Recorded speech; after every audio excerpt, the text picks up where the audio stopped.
நமது அனுதின மன்னா ஊழியங்கள் வாழ்த்துக்களுடன் இன்றைய நற்செய்தி. குடும்பம் மிகவும் முக்கியமானது. இன்றைய வேதாகம பகுதி எபிரேயர் 12ஆம் அதிகாரம் 14 முதல் 17 வரையுள்ள வசனங்கள்.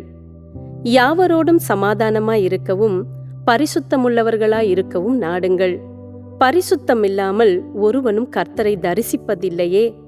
ஒருவனும் தேவனுடைய கிருபையை இழந்து போகாதபடிக்கும் யாதொரு கசப்பான வேர் முளைத்தெழும்பி கலக்கம் உண்டாக்குறதினால் அநேகர் தீட்டுப்படாதபடிக்கும் ஒருவனும் வேசி கள்ளனாகவும் ஒருவேளை போஜனத்துக்காக தன் சேஷ்ட புத்திர பாகத்தை விற்று போட்ட ஏசாவை போலவும் சீர்கெட்டவனாகவும் இராதபடிக்கு எச்சரிக்கையாயிருங்கள்.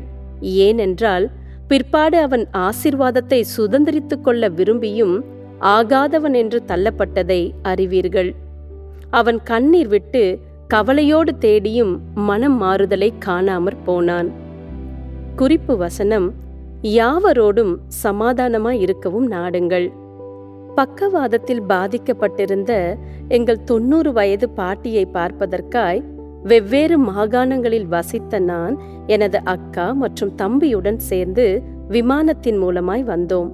அவர் பக்கவாதத்தால் முடங்கி பேசும் திறனை இழந்துவிட்டார். அவர் வலது கையை மட்டுமே பயன்படுத்தினார். நாங்கள் அவர்களது படுக்கையை சுற்றி நின்றபோது அவர் அந்த கையை நீட்டி எங்களின் ஒவ்வொரு கைகளையும் எடுத்து ஒன்றன் மேல் ஒன்றாக அவர்களது இருதயத்தின் மீது வைத்து அவற்றை தட்டி கொடுத்தார்.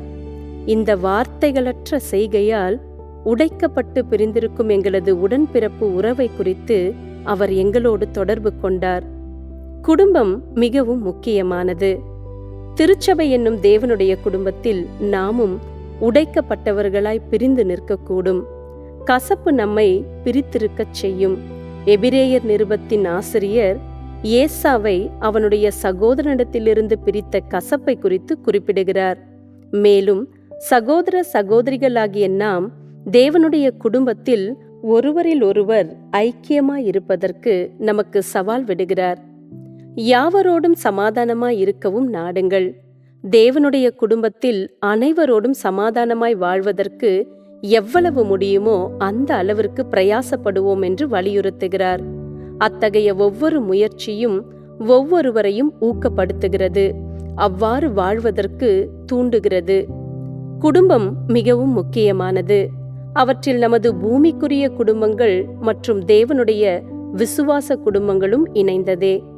நாம் அன்போடும் ஐக்கியத்தோடும் இருக்க தேவையான அனைத்து முயற்சிகளையும் ஏறெடுப்போமா?